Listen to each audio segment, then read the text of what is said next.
Mamat ini kan orang yang masih bisa hamil, bisa menghamili kan. Saya nggak bisa, Pak. Menghamili. Sebagai calon bapak, maka kamu juga punya peran penting. Menghamili bisa, Pak. Hamilnya nggak bisa, Pak. Oke, tapi gini. Kalau saya penyuluhan sama orang tua nggak ada gunanya ya. Yang gunanya sama mama, yang muda, sama Nitya. yang prospek ke depan. Karena kan kita berpikir ke depan. Nah, strateginya apa lagi, Pak? Tadi kan aturan, preconception tadi menjadi hal yang sangat penting. Biayanya bagaimana, Pak? Orang jadi kan biayanya kan murah sekali. Jadi prekonsepsi menyiapkan pertemuan sel telur dan sperma itu murah. Untuk laki-laki cukup 75 hari sebelumnya, yang rokoknya banyak dikurangi dulu, misalnya gitu. Karena apa? Sperma yang keluar hari ini itu diciptakan sejak 75 hari sebelumnya. Dan itu murah sekali, hanya mungkin kalau yang rokoknya banyak dikurangi, kemudian minum vitamin C atau zinc, itu murah sekali ya. Mungkin tidak lebih 20.000 lah. Kemudian istri tadi tablet tambah darah, kemudian asam folat, ya mungkin ada vitamin D kadang-kadang ditambahkan, itu juga murah sekali. Jadi tidak akan membebani, karena kan tidak akan membebani. Kita tidak ingin membuat masyarakat merasa terbebani untuk membuat sesuatu yang sehat. Iya, tidak akan. Apalagi kalau dia anggota BPJS, dia pasti akan banyak gratis di puskesmas. Dan ini pemeriksaan sederhana yang di puskesmas dilakukan. Makanya saya sering sedih ya. Prekonsepsi ini mudah, murah, sederhana, tidak dilakukan. Menguntungkan jangka panjang begitu ya, Pak? Iya, pre-wedding yang mahal dikerjakan. Saya sepakat nih sama BKKBN kalau soal ini nih. Nah, makanya kami itu kalau diminta untuk menurunkan sampai 14%, memang harus ada aturan yang agak tegas ya, bahwa 3 bulan sebelum nikah harus semua terperiksa dengan baik. Harus dibikin aturan dari BKKBN, Pak. Tapi ngomong-ngomong soal aturan kan, ini kan ditugaskan dari presiden nih, BKKBN untuk menurunkan stunting. Tapi saya dengar-dengar sampai sekarang belum ada. Belum ada kepresnya, Pak. Dan daripada kita mau hapus prewedding, gimana Pak yang ini aja nggak ada kepresnya, Pak? Iya, memang ibarat kita diminta nyupir, ini SIM-nya belum dikasih. Nggak bisa jalan dong, Pak. Makanya ini terima kasih ya teman-temannya, anak-anak muda Nitya, Mamati yang mendorong kita semua lah, supaya mudah-mudahan perpres ini segera keluar. Karena kan ini sangat butuh dukungan dari kementerian, lembaga, dan juga nanti kepada presiden. Dan ini kan berkejaran dengan waktu, artinya kalau memang targetnya besar, berarti harus dengan strategi yang efisien dan juga melihat dengan deadline yang ada gitu kan. Nggak pengen hanya berhitung waktu tinggal 3,5 tahun, karena Pak Presiden kan 2024 14% ya.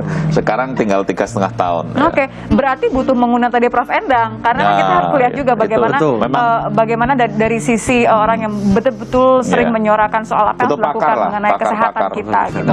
Nitya undang ya, udah dikasih nomornya sama Pak Hasto. Prof. Endang, apa kabar Prof? Cukup real kah dengan targetnya sekarang, Prof? Kalau dilihat dari kondisinya? Sangat sulit. Udah pesimis di awal nih, tugasnya Pak Hasto luar biasa, sangat sulit. Sangat sulit ya. Tapi kan it has to be done ya, Prof ya. Kita tidak boleh mundur gitu kan, hanya karena tidak boleh mundur, hanya karena itu ini bukan tugas yang mudah. Berarti kan pertanyaannya apa yang harus dilakukan? Siapa saja yang harus turun tangan? Ya.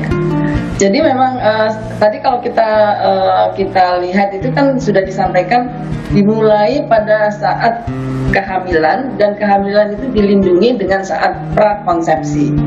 Ya, oleh karena memang sebenarnya separuh dari stunting yang terjadi pada 2 tahun pertama itu terjadinya pada di dalam kandungan. Betul, betul sekali. Jadi kalau kita tidak melakukan sesuatu dengan ibu hamil dan penyiapan ibu hamil itu dari prakonsepsi, akan sulit menurunkan stunting.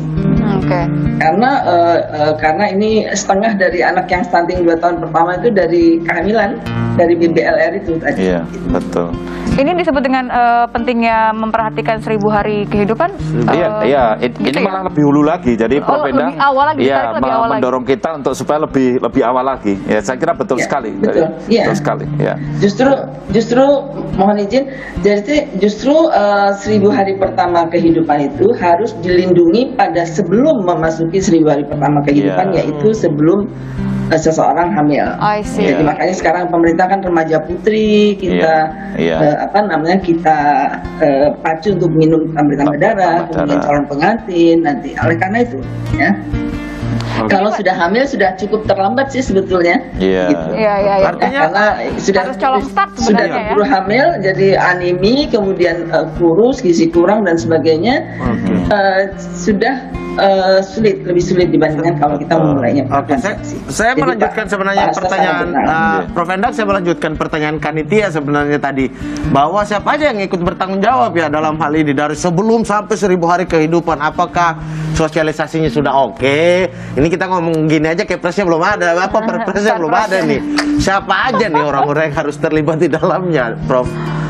Semua sih sebetulnya semua harus terlibat, tidak bisa hanya pada pemerintah, tidak bisa hanya pada satu sektor, semua ya. Seperti misalnya pada waktu kita bicara tentang remaja putri itu kan sekolah, madrasah, terus teman-teman yang di luar sekolah kan. Kemudian pada waktu kita bicara ibu hamil ya Kementerian Kesehatan dan seterusnya.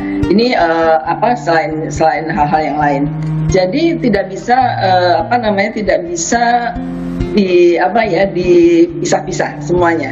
Nah tadi Pak Hasto menyebut tentang PKK. Nah ini PKK sangat penting, pendampingan kehamilan. Ya, kalau sudah hamil ya oke, didampingi, dimonitor, apakah pertambahan berat badan ibu baik, apakah ibu anemia atau tidak. Kemudian kalau ada sesuatu segera dilaporkan. Misalnya PKK ada 10 dasar wisma itu pendampingan seperti itu. Segera kalau ada sesuatu yang tidak baik, kemudian bisa segera dilaporkan ke puskesmas untuk kemudian dilakukan tindak lanjutnya. Memang tidak bisa hanya sektor pemerintah, tidak hanya sektor masyarakat, tapi juga swasta juga. Ya, jadi semuanya sebetulnya harusnya tidak bisa. Kalau hanya pemerintah sangat berat. Sangat berat ya. Karena sebetulnya juga menyangkut semuanya itu menyangkut perilaku ibu mau minum tablet tambah darah, perilaku ibu makan yang baik pada saat hamil, perilaku ibu menyiapkan sebelum kehamilannya, perilaku ibu mengasuh anaknya supaya diberi ASI, supaya diberi makanan yang baik dan seterusnya. Itu semuanya perilaku. Kita kan juga bicara tantangan mengenai kultur budaya. Tidak semua daerah memiliki pemahaman akses untuk edukasi yang sama, begitu ya. Kalau saya boleh sekalian tanya Pak Hasto, untuk di Indonesia sendiri angka yang paling tinggi, angka stunting paling tinggi ada di daerah mana? Iya, memang angka stunting paling tinggi itu ada di NTT ya, di Nusa Tenggara Timur. Di sana rata-rata bisa mencapai 43% ketika rata-rata nasional itu 27%. Memang kita masih harus berjuang keras untuk keperbedaan, artinya kesenjangan masyarakat.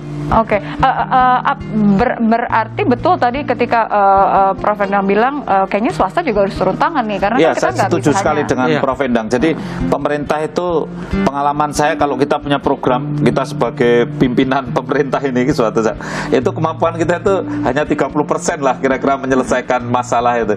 Tapi yang lainnya betul kata Prof. Endang tadi, ya masyarakat, swasta. Itu makanya ini mohon dukungan Prof. Endang, BKKBN mau membuat program 1000 mitra untuk 1000 hari kehidupan pertama. Nanti itu bekerja sama dengan swasta pastinya. Pasti 1000 mitra. Pasti ya. Jadi kalau di pendidikan itu kan ada Genota ya, gerakan untuk menjadi orang tua asuh. Tasnya biru semua itu. Semua satu kelas semua tasnya sama warna biru. Genota itu ya.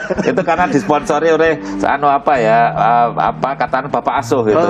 Nah, kami ini punya gagasan untuk juga ada gerakan supaya Bapak Asuh anak stunting gitu. Nanti kita minta saran Prof. Endang, ini istilahnya apa yang bagus. Tapi satu langkah lah, artinya ketika dibuka kerjasama untuk 1000 mitra ini jadi akan semakin banyak dan semakin cepat. Saya balik ke Prof. Endang, Prof. Tantangan kultur kebiasaan ini kan juga berbeda-beda gitu. Ini menjadi tantangan tersendiri juga kalau kita bicara bagaimana mengedukasi di daerah A dan daerah B, tentu akan berbeda. Adakah kemudian trik atau misalnya strategi yang bisa dibagikan kepada kita? Apa yang bisa kita lakukan sebenarnya dengan kondisi masing-masing lah gitu? Ya, sebetulnya memang pihak-pihak misalnya BKKBN, Kementerian Kesehatan sebetulnya memanfaatkan apa yang terjadi di lapangan. Ya, jadi misalnya kalau pola asuh pemberian makanan tertentu di daerah lokal ya, itu sebetulnya kita bagaimana caranya yang pola makan atau pola asuh lokal itu tidak dirubah sama sekali, tetapi diperkaya dengan hal-hal yang bisa memperbaiki. Biasanya kan kita kalau menghapus itu tidak bisa, mengubah tidak bisa, tetapi memperkaya apa yang ada di nilai-nilai yang ada di daerah, ya, di lokal. Nah ini tentunya memang kemudian teman-teman siapapun yang bekerja di daerah itu memang harus saling tetap mengkomunikasikan. Masalah di daerah ini begini loh, bagaimana caranya kita bisa memperbaiki, tidak didiamkan di daerah situ saja, tetapi disampaikan kemana kemudian kita bicarakan bersama. Kan itu kan banyak pihak ya, manapun di NTT kan banyak pihak, ada universitas, ada teknik, ada NGO, ada swasta, ada semuanya yang seharusnya sih bisa kita mobilisasi. Semua harus bergerak. Kalau semua turun tangan, semua mulai katakanlah penggede-penggede, kemudian selebritis, masyarakat, swasta, semua bicara tentang bicara tentang penurunan anemia, bicara tentang perbaikan gizi untuk ibu hamil, semuanya bicara yang sama, masif, berulang, gitu ya, untuk seluruh Indonesia. Itu mungkin kita bisa melakukan shortcut, perubahan perilaku. Ya, tentunya tadi dikombinasi dengan calon pengantin, misalnya program-program yang lain. Tetapi harus ada shortcut untuk merubah perilaku, yaitu melalui kampanye oleh orang-orang yang dipercaya oleh masyarakat, atau orang-orang yang didengar oleh masyarakat. Kalau ibu negara bicara pasti didengarkan lah. Ya. Kalau selebritis tertentu, kalau Mbak Nitya bicara didengarkan lah. Jadi kalau kami orang kesehatan bicara belum tentu didengarkan gitu, ya, bosen kayaknya. Nah jadi hal-hal seperti ini Pak Mamat, kalau kita ingin cepat itu memang harus ada upaya-upaya inovatif untuk memperpendek proses dari perubahan pengetahuan sampai menjadi praktek. Seperti dulu KB zaman dulu kan. KB kan seperti itu. Tantangannya besar, tapi kita tidak boleh menyerah hanya karena angkanya terkesan sulit diraih begitu ya Pak ya. Satu persatu dilakukan terlebih dahulu dengan harapan bahwa mengubah perilaku ini bisa dilakukan jika semuanya melakukannya secara bersamaan. Tidak boleh hanya tanggung jawab ibu saja, bapak juga harus memiliki peran yang sama. Tidak hanya pemerintah tapi juga swasta. Artinya semuanya bergerak bersama-sama untuk meraih paling tidak kita target untuk sesuai dengan batasnya WHO dulu saja gitu kali ya Pak ya. Kita akan lihat sejauh mana nanti. Saya sih pengen lihatnya Pak Hasto optimistis nih kayaknya. Dan perilaku yang pertama harus diubah tetap yang tadi itu menghilangkan prewedding. harus dimulai dari jadi kalau menjadi ibarat orang perang itu, Prof Endang ini kan mengajari kita untuk serangan udara itu. Supaya jangan hanya serangan darat itu. Kalau serangan darat one by one gitu, dari door to door itu waduh nggak ngangkat itu. Harus ada serangan udara yang masif. Jadi ada massive information system yang kemudian kita share ke publik gitu. Kemudian akhirnya merubah mindset orang tentang anemia, tentang undernutrition, perhatian terhadap gizi. Hari ini ada orang yang mampu makannya nasi, lauknya mie, kemudian tambah kerupuk, kan repot juga itu kan. Jadi itu kan, jadi ini kan contoh-contoh yang terjadi ada orang yang punya ikan banyak tetapi merasa ikan itu bukan lauk gitu kan. Kan kita juga masih aneh-aneh itu kan. Ini kan kembali ke masalah mindset ya. Jadi makanya saya sangat setuju dari Prof Endang ini, kita bisa optimis asalkan ya dengan catatan bisa melakukan hal-hal yang luar biasa. Saya kira itu. Ada di kampung saya Pak, itu lebih aneh lagi Pak. Nelayan rata-rata dia jual ikannya semua, dia nggak sisakan body ya. Tapi nanti dia beli ikan kaleng pakai duit itu. Malah yang segarnya dijual semua, makannya ikan kaleng. Tapi Pak, kita tidak bisa target berapa kalau serangan udara ini tidak terjadi kalau pilotnya belum punya surat izin membawa pesawat. Ini yang akan kita tanyakan kepada orang-orang yang berwenang lah. Nitya nanti kita akan lanjutkan pembicaraan dengan Wakil Ketua Komisi 9 DPR. Saya akan tenang Pak, saya akan serang. akan disampaikan dari kekhawatiran Prof. Endang dan juga Pak Hasto kepada nanti perwakilan rakyat kita. Betul. Siap. Saya kira butuh dukungan. Butuh dukungan dari semua pihak. Terima kasih Pak. Terima kasih Pak Hasto. Terima kasih Prof. Endang. Terima kasih.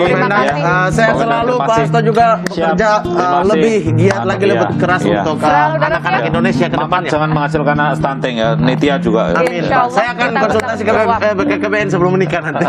Prof. Endang, terima kasih. Sehat-sehat terus semuanya. Terima kasih Prof. Sehat-sehat. Terima kasih Prof. Endang. Terima kasih.